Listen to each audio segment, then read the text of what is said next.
सभी फार्मर भाइयों का मैं वेनवर्ल्ड की तरफ से स्वागत करता हूं। आज ये वेनवर्ल्ड कनेक्ट के सीरीज में हम लोग प्रेजेंट डिसीज सिनेरियो जो चल रहा है, वीवीएनडी की जो मॉर्टेलिटीज हो रही है, वायरल डिसीजेज जो चल रहा है, उसके ऊपर हम लोग क्या कर सकते हैं, प्रोटेक्शन प्लान, वो उसके बारे में आज हम लोग बात करेंगे। तो उसमें एक सबसे इम्पोर्टेंट चीज़ है कि आप सब फार्मर भाइयों इतने सालों से पोल्ट्री फार्मिंग कर रहे हो, लेकिन ये सिचुएशन ऐसा है कि हमको ये आज की सिचुएशन में अगर देखा जाए कि हमको हमारे तरफ से क्या-क्या गलतियाँ हो सकती है, क्या-क्या गलतियाँ हो रही है कि जिसकी वजह से हमको ये इतना वायरल डिसीज़ का चैलेंज फेस करना पड़ रहा है। तो इसके लिए हमको पूरा हमारा बेसिक्स के ऊपर ध्यान देके हमको प्लानिंग करना पड़ेगा कि कैसा हम लोग अपने फार्म को प्रोटेक्ट कर सकते हैं। तो उसके बारे में आज थोड़ा-सा बात करते हैं हम लोग। तो मॉर्टेलिटी जो होती है फार्म में वो 3-4 चीज़ों के वजह से होती है जनरली। उसमें रेस्पिरेटरी प्रॉब्लम्स होते हैं जिसमें माइकोप्लाज्मा जो मेजर डिसीज़ होता है। उसके बाद बैक्टीरियल इन्फेक्शंस भी होते हैं, ई कोलाई, साल्मोनेला, क्लोस्ट्रिडियम, ऐसे नेक्रोटिक एंटाइटिस जैसे डिसीज़ेस होते हैं। और उसके बाद वायरल इन्फेक्शंस जो वीवीएनडी जो अभी चल रहा है, या आरडी जिसको बोलते हैं, एनडीवी होता है। और ये ऐसे सब डिसीज़ेस वायरल डिसीज़ेस में आते हैं, उसकी वजह से भी प्रॉब्लम बहुत आते हैं।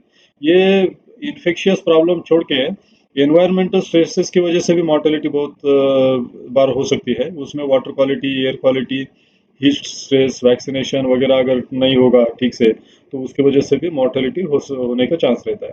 तो इसमें हम लोग देख सकते हैं कि इन्फेक्शन का रिस्क जितना कम होगा, उतना मॉर्टेलिटी कम हो जाएगा। तो इन्फेक्शन का रिस्क हम लोग कैसे कम कर सकते हैं? तो उसमें सबसे इम्पोर्टेंट पहली चीज़ है कि जो भी डिसीज ऑर्गेनिज्म है, पैथोजेंस है, उसको हमने हमारे फार्म में एंट्री बंद करना है। तो उसको कैसे करेंगे हम लोग? Biosecurity, proper full proof biosecurity करके करेंगे। दूसरी चीज़ क्या है, हमारे बर्ड्स जो है वो स्ट्रांग होने चाहिए इम्यूनिटी के लिए, उनका डिसीज रेजिस्टेंस पावर जो है वो अच्छा होना चाहिए। तो वो कैसे होगा? उसके उनके जो मैक्रोफेजेस है, जो डिफेंस सिस्टम वाले सेल्स है, वो एक्टिवेटेड होने चाहिए, तब जाके उसका नेचुरल किलिंग पावर जो है वो रहेगा अच्छा। और बाद में उसका वैक्सीन का रिस्पॉन्स, जो भी हम लोग वैक्सीन कर रहे हैं, जो वायरल डिसीजेस के लिए, बैक्टीरियल डिसीजेस के लिए जो वैक्सीन कर रहे हैं, उसका हमको रिस्पॉन्स स्टिमुलेट करना पड़ेगा। तो नेचुरल सेल्फ डिफेंस जो है वो एंटीबॉडीज के थ्रू आता है, और वो भी इम्यूनिटी के ऊपर भी, इम्यून स्टेटस के ऊपर, बर्ड्स के इम्यून स्टेटस के ऊपर डिपेंड होता है। तो इसमें जब हम लोग फर्स्ट पॉइंट पे बात करेंगे बायोसिक्योरिटी, तो उसमें हमको पहले समझना पड़ेगा कि कोई भी बायोसिक्योरिटी जो हम लोग पोल्ट्री फार्मिंग के लिए, फार्म के लिए करने वाले हैं, तो उसका जो है मेजर कंसेप्ट किसी ने निगलेक्ट नहीं करना है। जो एम्प्लॉयज फार्म में काम कर रहे हैं, वो जो विजिटर्स फार्म में आ रहे हैं, जो टेक्निकल सर्विस देने वाले लोग हैं, ये सब लोगों को बायोसिक्योरिटी का सीरियसनेस समझ में आना चाहिए। How much biosecurity do I need, ये सवाल किसी के भी मन में आ सकता है कि बायोसिक्योरिटी करेंगे तो हम लोग कितनी बायोसिक्योरिटी चाहिए हमको। तो उसमें पहला इंपॉर्टेंट है, 3 पॉइंट होते हैं उसमें: कॉमन सेंस, रिलेटिव रिस्क और इकोनॉमिक्स। ये 3 पॉइंट समझ के हमको काम करना पड़ेगा, और वो समझने के बाद ही हम डिसाइड कर पाएंगे कि बायोसिक्योरिटी कितनी ज़रूरी है। तो उसमें कॉमन सेंस मतलब क्या है? कॉमन सेंस मतलब दो तीन चीज़ें उसमें होती है। एक तो अपना फार्म दूर होना चाहिए, किसी कोई फार्म के नज़दीक नहीं होना चाहिए। प्रॉपर फेंसिंग हो, फार्म को कन्फाइनमेंट हो, कहीं भी कोई भी गेट के सिवा, मेन एंट्रेंस के सिवा कोई भी अंदर दूसरी जगह से फार्म में ना आए। उसके बाद जब हम क्लीनिंग डिसइंफेक्शन प्रोग्राम का बात करते हैं बायोसिक्योरिटी में, तो क्लीनिंग पहले होनी चाहिए, डिसइंफेक्शन बाद में। उसके बाद डिसइंफेक्शन ये कभी भी रेसिडुअल प्रोटेक्शन के लिए होता है, और डिसइंफेक्शन से हम लोग डर्ट डिसइंफेक्ट नहीं कर सकते, इसलिए क्लीनिंग पहले करनी चाहिए। और उसके बाद क्लीनिंग डिसइंफेक्शन होने के बाद प्रॉपर डाउन टाइम देना चाहिए उसको, शेड बंद करके उसके बाद उसको प्रॉपर डिसीज साइकिल ब्रेक होने के लिए वो ज़रूरी होता है। और उसके बाद कौन से ऑर्गेनिज्म या कौन से पैथोजन के लिए हम लोग जो डिसइंफेक्शन प्रोग्राम कर रहे हैं, वो भी हमको प्रॉपरली मालूम होना बहुत ज़रूरी होता है। तो उसमें क्लीनिंग डिसइंफेक्शन जब हम लोग बात करते हैं, तो उसमें अगर देखेंगे हम लोग, तो 15% जो होता है वो क्लीनिंग का रोल है, और 85% आपका डिसइंफेक्शन का, सॉरी, 85% ये क्लीनिंग का रोल है, और 15% डिसइंफेक्शन का रोल होता है, टर्मिनल डिसइंफेक्शन का। तो हम लोग जनरली उल्टा सोचते हैं कि हम लोग जितना ज़्यादा दवाई मारेंगे फार्म में, स्प्रे करेंगे, यूज़ ज़्यादा डिसइंफेक्टेंट का करेंगे, तो उतना अच्छा होगा, लेकिन ऐसा नहीं है। क्लीनिंग अगर खराब होगा तो आपका डिसइंफेक्शन प्रोग्राम भी काम नहीं करेगा।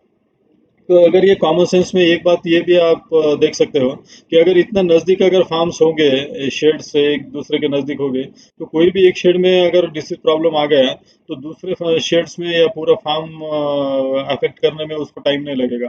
तो इसलिए ये जो सर्कल में जो फार्म दिखा है, आइसोलेटेड लोकेशन और उसमें प्रॉपर डिस्टेंसिंग दोनों दोनों शेड्स में, और उसमें नज़दीक भी फार्म्स नहीं है। ऐसे सिचुएशन में अगर फार्म्स हो गए तो उतना ही डिसीज प्रोटेक्शन का उसका दायरा बढ़ता है।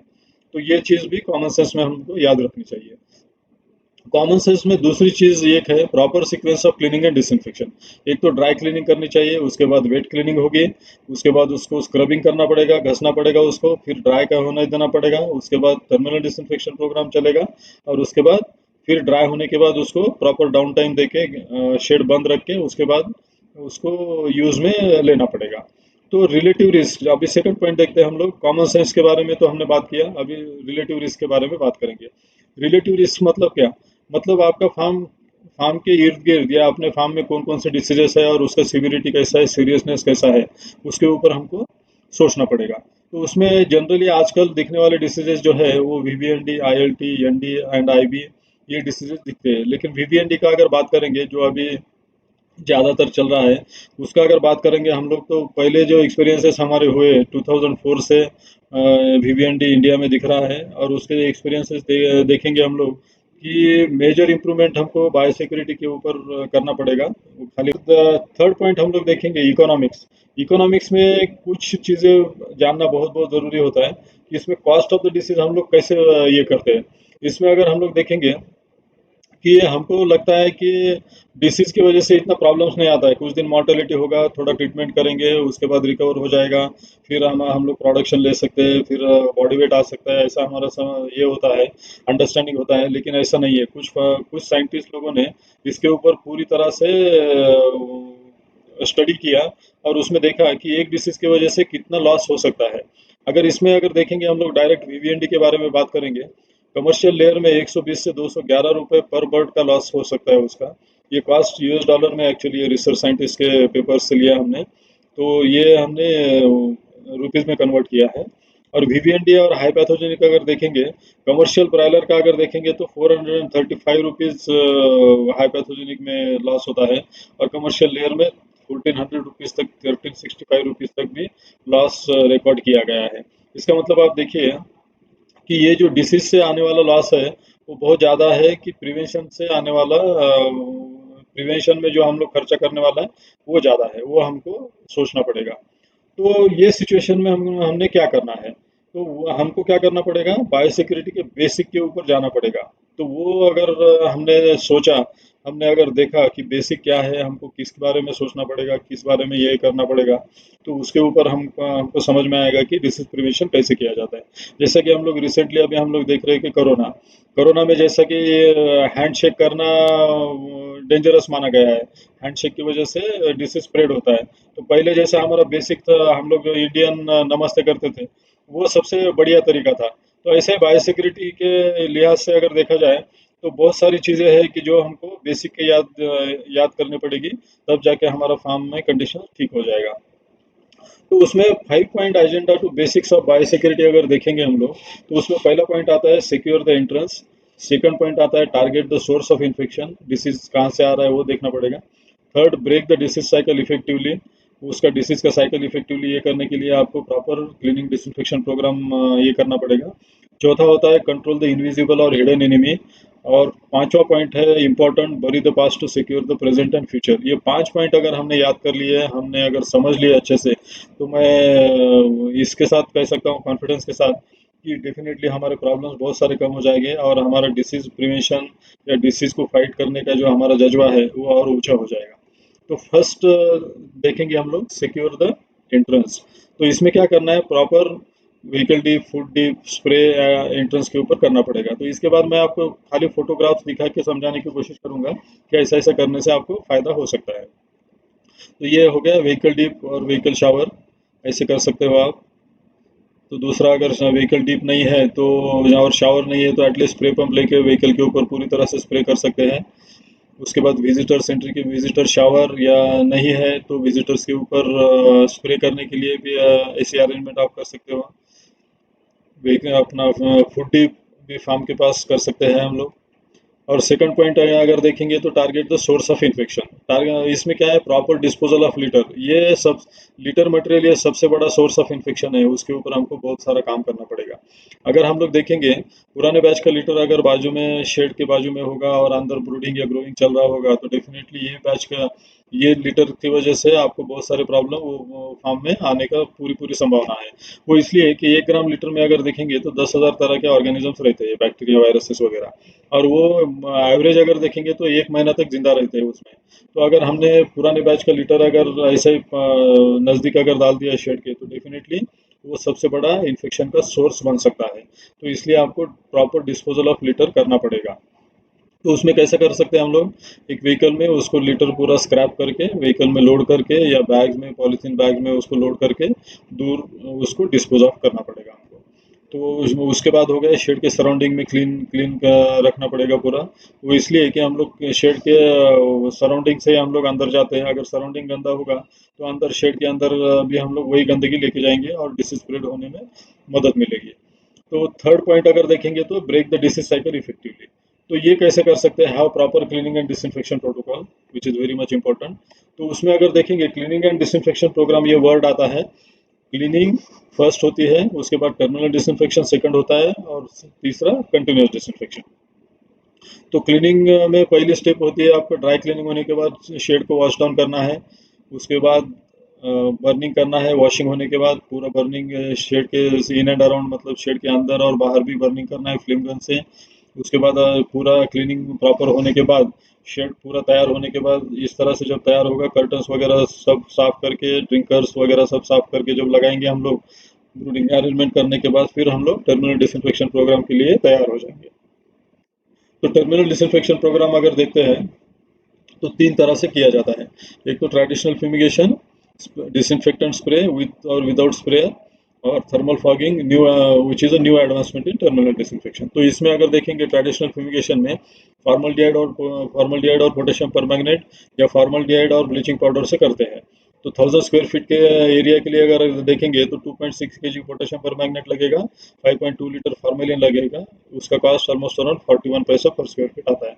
लेकिन इसके डिसएडवांटेजेस बहुत ज़्यादा है। वो ऐसे है कि जब फॉर्मल्डिहाइड फ्यूमिगेशन हम लोग करते हैं तो वो जो फ्यूम्स रहता है फॉर्मल्डिहाइड का, वो they are lighter than the air.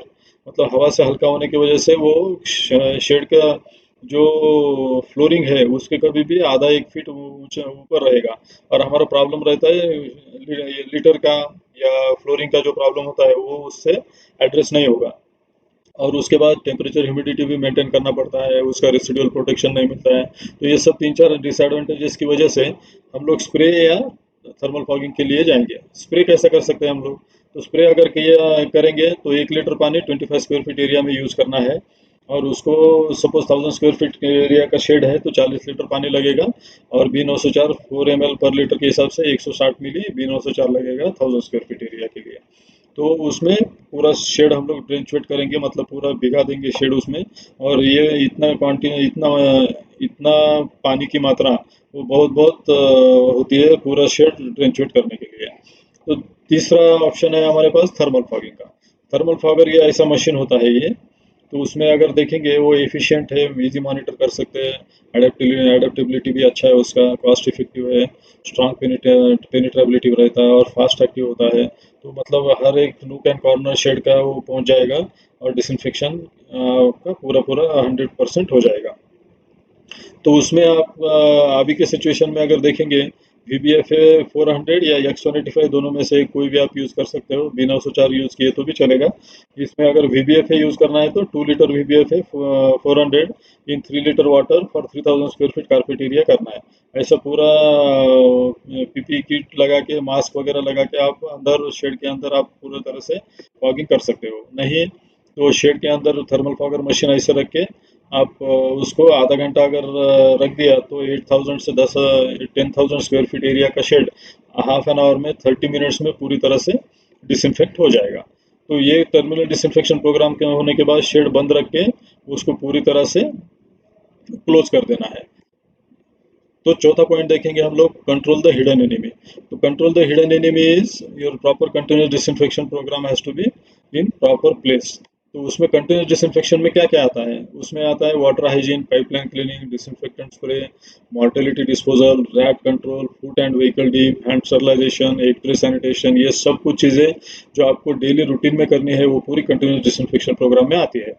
तो इसमें एरियल डिसइंफेक्शन अगर देखेंगे शेड के अंदर से जब स्प्रे करना है, तो जब करेंगे हम लोग तो लास्ट एंड में शेड के जाके बैक साइड आना है, 45 डिग्रीज एंगल में गन पकड़ना है और डायरेक्ट बर्ड्स के ऊपर स्प्रे नहीं करना है।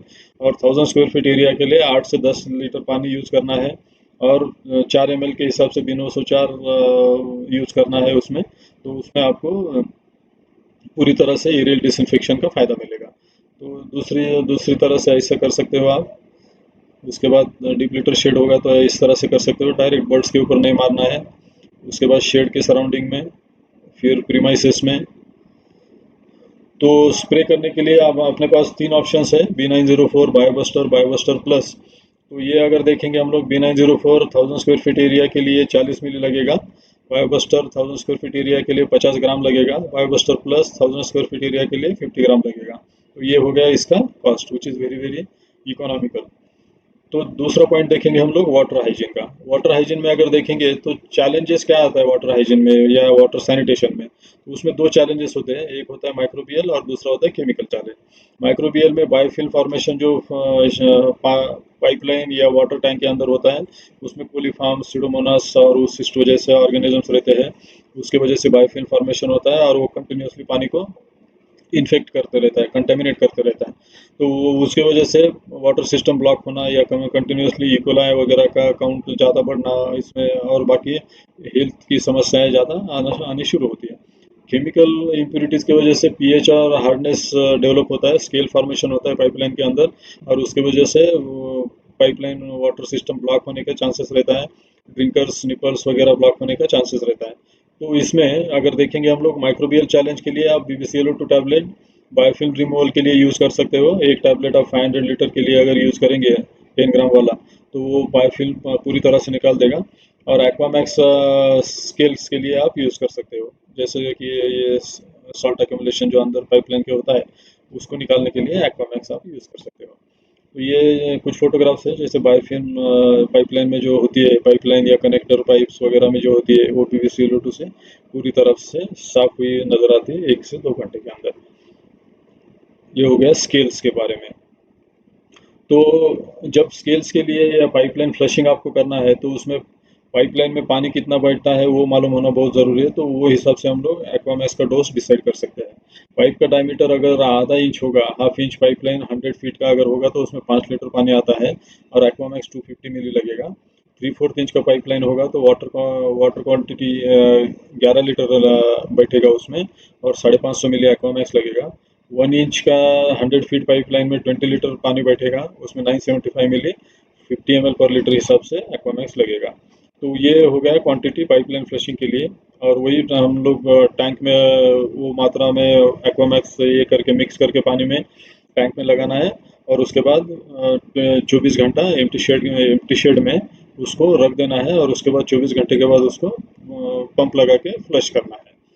तो पांचवा और लास्ट पॉइंट अगर देखेंगे हम लोग, bury the past to secure the present. इसका मतलब क्या है, proper disposal of mortality on daily basis. Dead body disposal में 3-4 तरह से हम लोग कर सकते हैं, incineration, burial on the farm, burial in a landfill और डिस्पोजल इन अ पिट।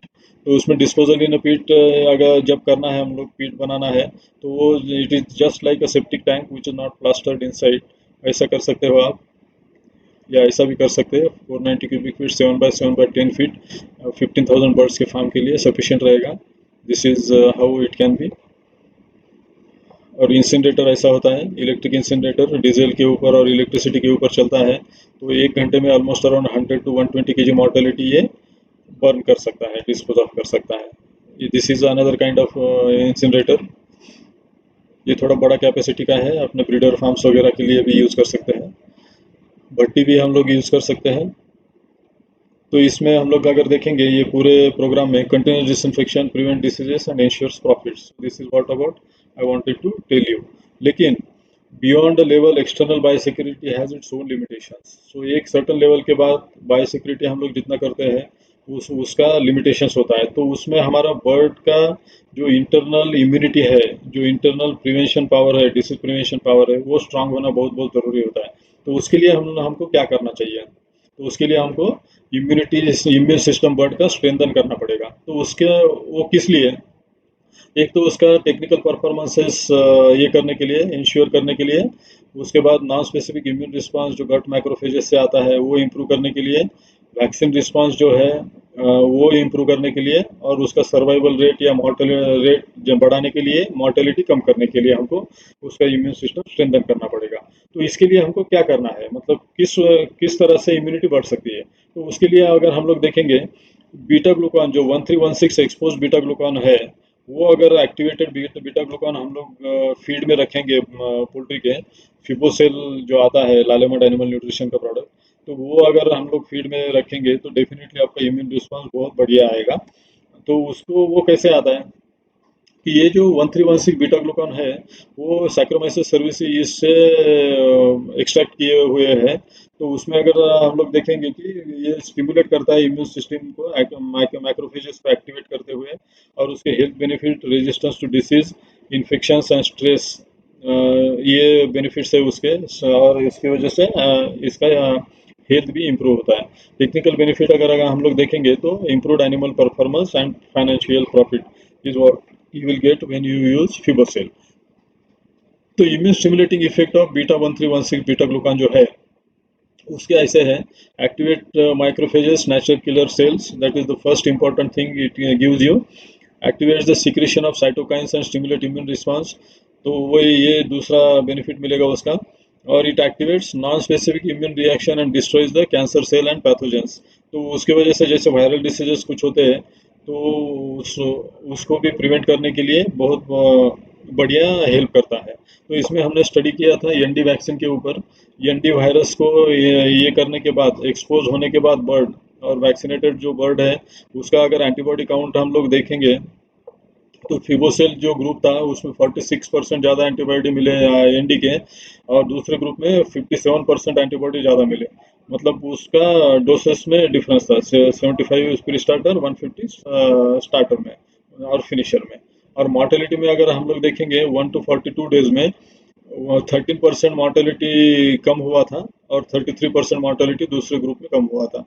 तो मतलब against antibiotics, antibiotic growth promoters, तो मतलब इतना उसका फायदा होता है, विच is very good इम्यूनोमॉड्यूलेटर for poultry.